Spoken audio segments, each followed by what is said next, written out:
Thank you very much. Let me start by saying how glad I am to be invited to share my thoughts with you in the presence of very illustrious personalities. My very good friend, Dr. Emily Obwaka, asked me only a few days ago to prepare a PowerPoint presentation. I politely declined, saying that I do not do PowerPoints. My PowerPoints reside in my heart and in my mind. And that is from where I shall speak. And I start acutely aware that this webinar is constituted and the audience are men and women who are not only professionals, but believers, as I am. And that therefore there is wisdom in situating our conversation at the very outset in the word. And as I was thinking about what I should say about Africa, a number of Bible verses came to my mind. And this is where I want to begin from. And the very first reference that I want to make is to be found in the book of the prophet Joshua, at chapter 24, which you are familiar with. It is the instance when the Israelites have crossed over. Moses has long gone to be with the Lord, and Joshua is in leadership. And he assembles the Israelites and the judges at Shechem. And he reminds them that remember when our forefathers were across the river, even Terah and Nahor, the father of Abraham, Terah, worshipped other gods. He reminds them that God then invited Abraham and he came from Ur of the Chaldeans towards the promised land. And he reminds them how indeed God saved the Israelites by asking Moses to take the leadership. And then what is significant for this conversation is to be found in verse number 14. And he tells them that they should make a choice, not in so many words, but to effect, he says, choose you now whom you shall serve, the Lord of your forefathers before they crossed the river, or the Lord of the Amorites, in whose land you now dwell. As for me and my house, I shall serve the Lord.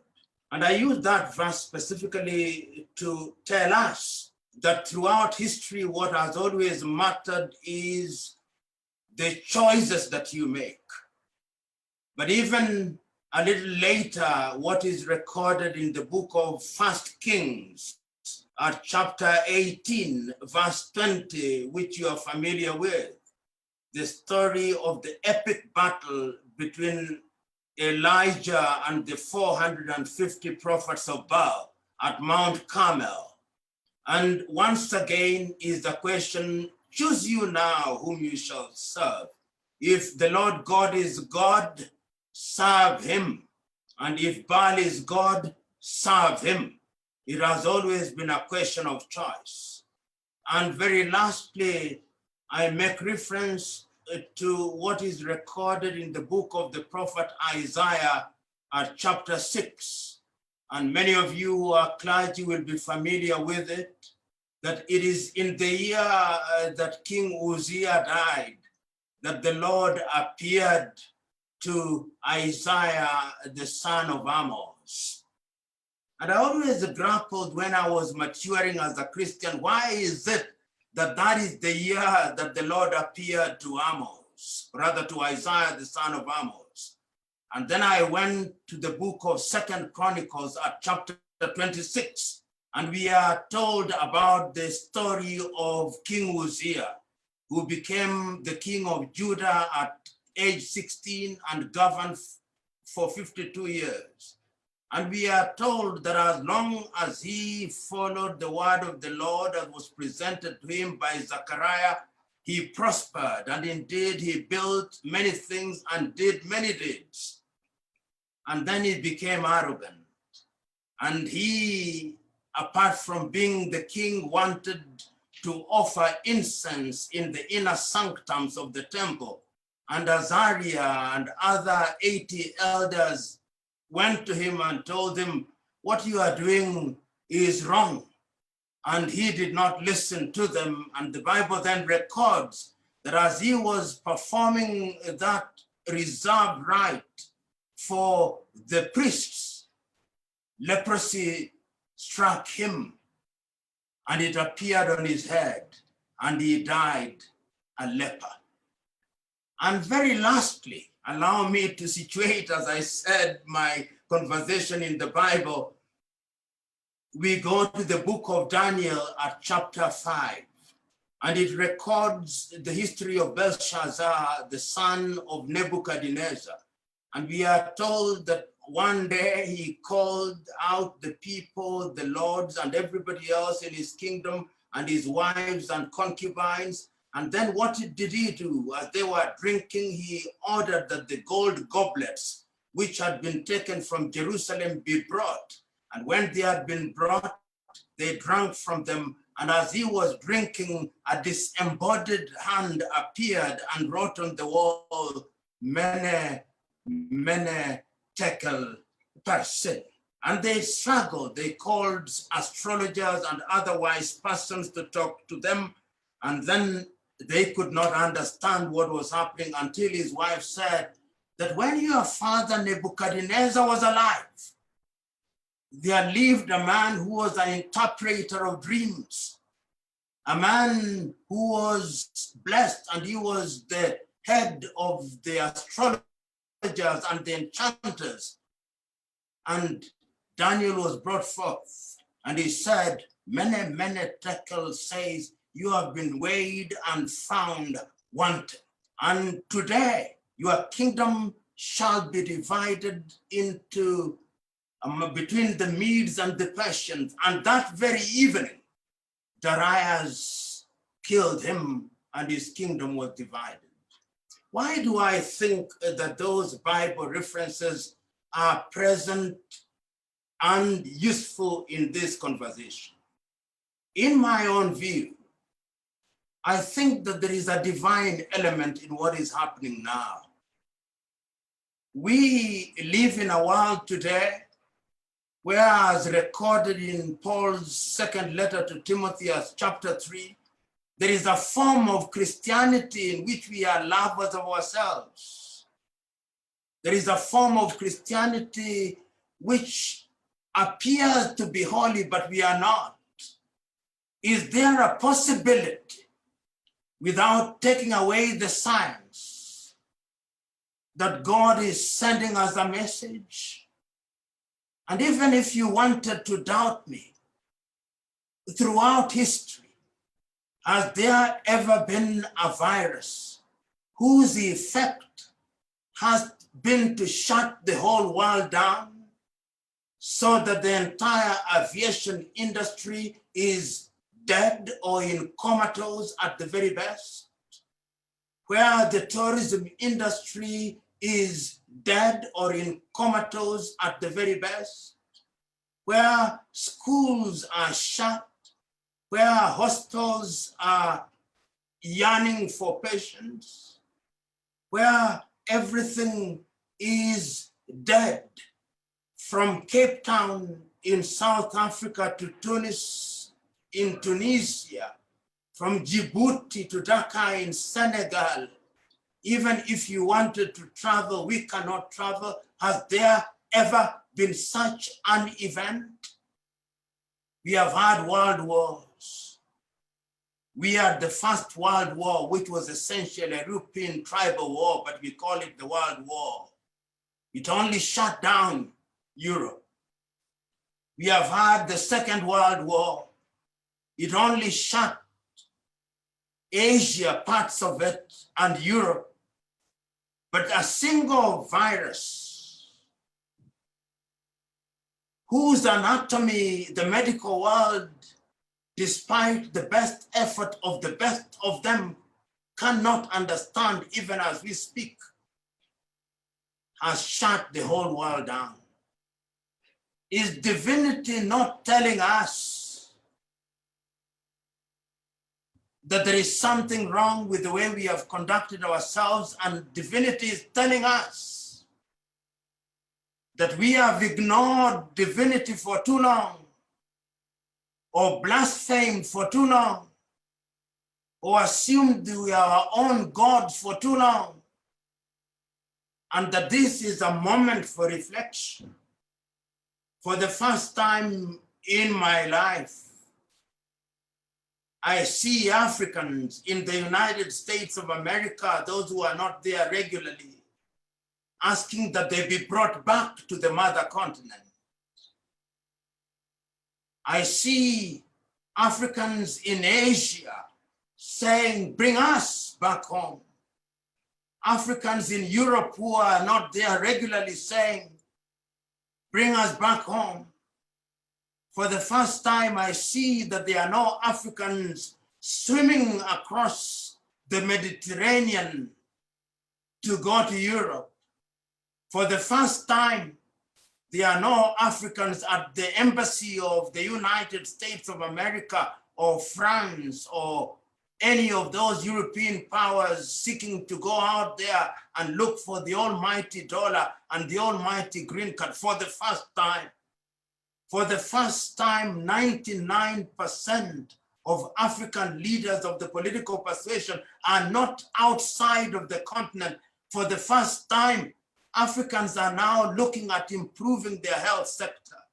For the first time, Africans are looking to improve their own technology. For the first time, Africans are seeking to improve their own pharmaceutical industries. For the first time, Africans are beginning to be insular and to ask, what is it that we must do in order to satisfy ourselves? For the first time, we are looking for African solution to African problems. There is a sense in which if there is a silver lining in this cloud that is called COVID, it is the silver lining of self-realization. It is the silver lining of self-recognition. It is the silver lining of recognition that we must exercise the ghost of low self-esteem. It is the silver lining of recognizing that our long-term health and well-being not only demands but requires that we must work as one unit. There is a sense in which there is harmony between spirituality and science, and going forward, I must say that this indeed are the times that are unique.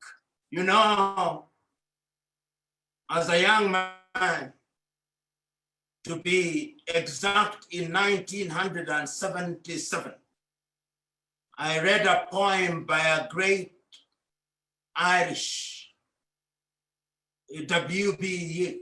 Yeats, The Second Coming. Not the second coming of Christ, but the second coming in his dramatization.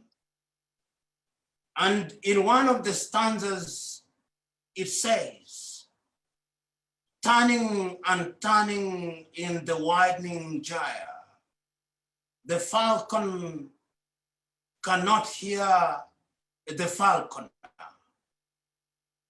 Things fall apart. The center cannot hold. Mere anarchy is loosed upon the earth. There is a sense in which COVID-19 is exactly like that. Turning and turning in the widening gyre. It did in Wuhan. In a few hours, it was everywhere in the world, and the world was shut down. But I did not stop my reading with W.B. Yeats and the second coming and things fall apart. I also had the fortune during that very time of reading William Shakespeare when he said, There is a tide in the affairs of men, which when taken on a flow leads to great fortunes. And I did not stop there.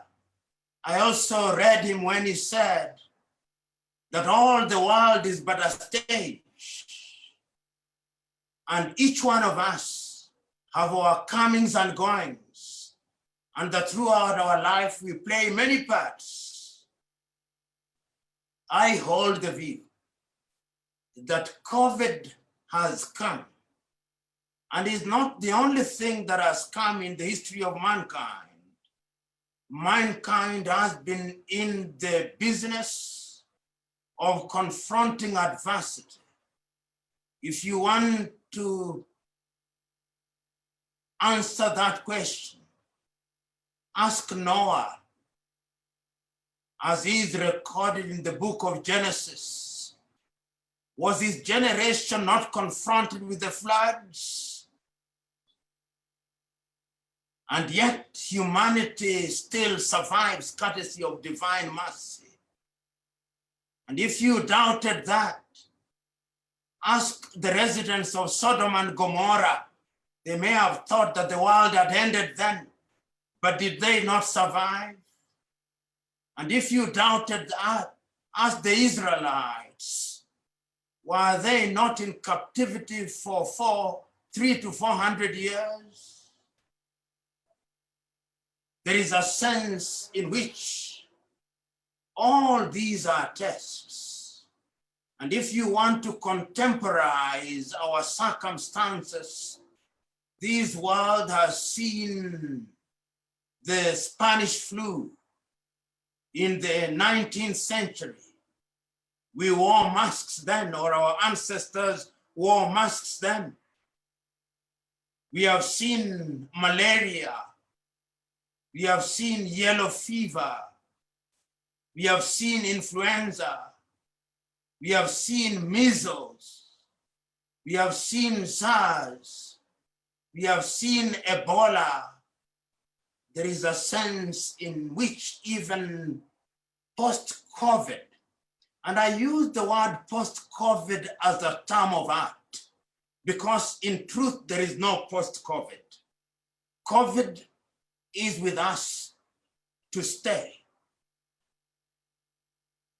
And allow me, and I'm acutely aware that there are medical doctors in this forum, but there appears to be evidence thus far that the virus has not been as virulent as it was in China, or as it is virulent in the United States, or as it is virulent in Italy or in Spain.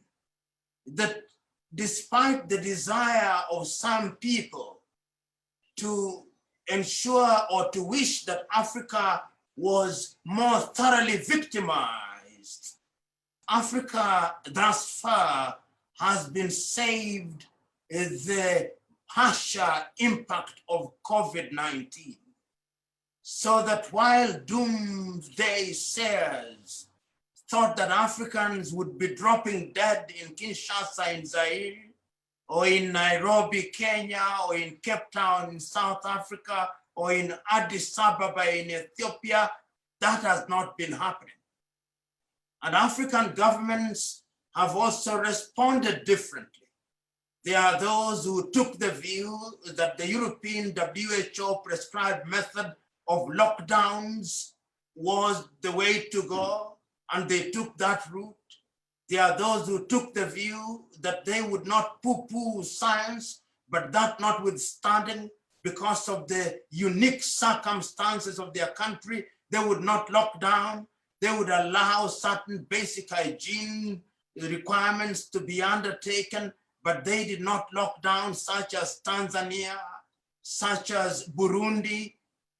And the jury, as the Americans would say, is still out, because even as we speak now, the scientific world is divided as to what is the best.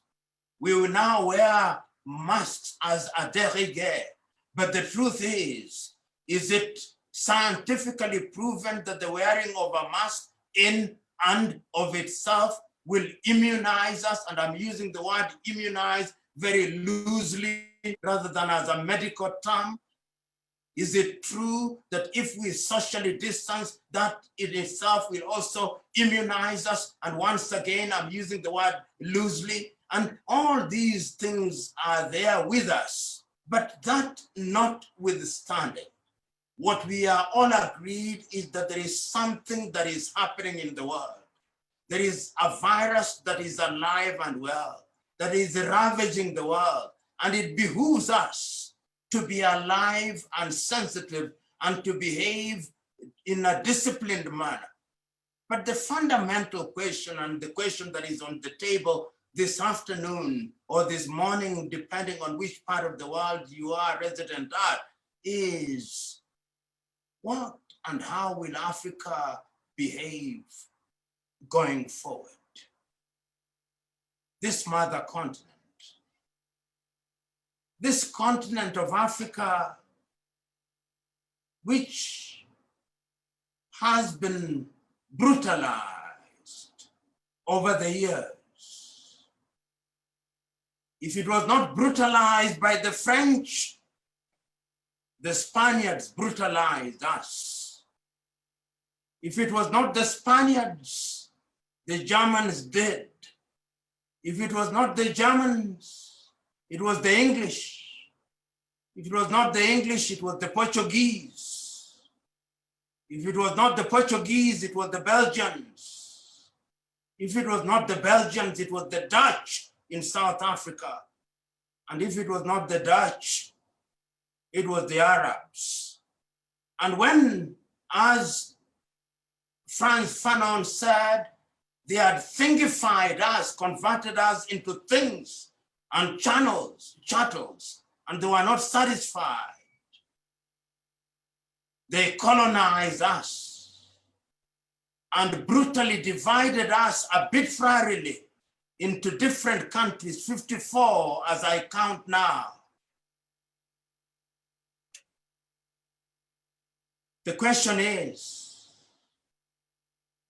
how will we be post-COVID? Has COVID created an environment where we think differently? In my view, yes. For a very long time, I am listening to Africans across the world, whether they are in Orlando, or they are in Belize or in Barbados, or in Port Moresby in Papua New Guinea, or in Berlin, Germany, or in Sao Paulo in Brazil, or in Nairobi, Kenya, or in Banjul, the Gambia. They are saying, going forward, we must do things differently. If it is in the arena of medicine, I hear Africans saying that for too long, we have relied on the Center for Disease Control in the United States of America. We are creating our own in Addis Ababa, Ethiopia. We are going to be masters of our own future. I see that happening. I hear Africans say that we have depended on medicine for too long from Roche and Johnson and Johnson and SmithKline and Beecham. We are going to make our own medicine. And that is how I understand the Malagasy Institute of Applied Science when they come up with COVID organic. And that is how I understand the Louis Pasteur Institute in Dakar in Senegal when they come up with testing kits which are Afrocentric and are designed to address the African situation. They are saying that in the medical world, and they are saying that in the pharmaceutical world. I also hear them in the world of technology. I hear them saying, and I hear the Ugandans saying that time has come that we must use our technology. And not more than a month ago, the Ugandans launched a solar-powered bus which is now plying the streets of Kampala in Uganda. I hear us saying that it is going to be good after COVID. I hear it being said in Tanzania by the president of Tanzania that we can no longer import maize from Mexico and Brazil. We are going to plant maize in our part of the world. I hear that, and I know that our agriculture is going to improve. I see our young men and women no longer looking to Harvard or Oxford or Sorbonne or the University of Lisbon. They are now looking at the University of Cape Town, the University of Nigeria, Nsukka. They are looking at Makerere. They are looking at the University of Dar es Salaam. They are looking at Cheikh Anta Diop University in Senegal. They are saying that the kind of education that we have been fed on for too long is actually not education. It has been a miseducation, and that this is the time that we must re-educate ourselves. I see Africans now in the arts saying that we have inclined for too long to Hollywood. We must no longer look at Hollywood. We must now look at Nollywood and Bongowood and Riverwood, so that we are going to celebrate our own art. I look at Africans that are saying that we have been told about the sustainable development goals. They started with the Millennium Development Goals, the 8 of them. When we did not achieve them, they multiplied them to 17. The African Union is now saying we have our own Agenda 2063, and there are only 7 pillars upon which they are founded, that Africans must now move differently. I hear that happening in Africa. I hear it being said that we now have our own Africa Continental Free Trade Area, and that from January next year, God willing, and us implementing, we shall now begin to operate in Africa where there are no tariff and non-tariff barriers, and then Africa will begin to be a good citizen of the world. I hear it being said that Africa is now going to generate electricity from the Inga Dam in the Democratic Republic of Congo, and the Grand Renaissance Ethiopian Dam, and the Rufiji Dam in Tanzania. I hear that being said. I hear that when conflicts are rising in Africa between Sudan and Ethiopia and Egypt, we are no longer going to the Security Council in the United States of America. We are going to the African Union. And this has come about because COVID has given us the time and the opportunity to reflect. You who are of the Christian faith will remember so very vividly that when men of God wanted to commune with God, they went out there in a moment of reflection. It appears that it's in those quiet moments of reflection that we meet God. When God was talking to Abraham, talking to Elijah, to Elisha, to Moses, it was in the mountains. And when he was talking to Christ himself on those 40 days and 40 nights, it was in the mountains. This is our mountain. COVID is our mountain of reflection. I'm not a Jewish prophet nor related to one, but I look at a different Africa post-COVID, an Africa that is confident, an Africa that believes in herself, an Africa that has the faith that she can achieve, and that Africa is a beautiful Africa. You and me may not live in that Africa, but must we live in it? We mustn't. Our only duty is to play our part, because history and wisdom tells us that we must only plant the tree and water it. The next generations will enjoy the shade. There is a great Africa beyond COVID. God bless you.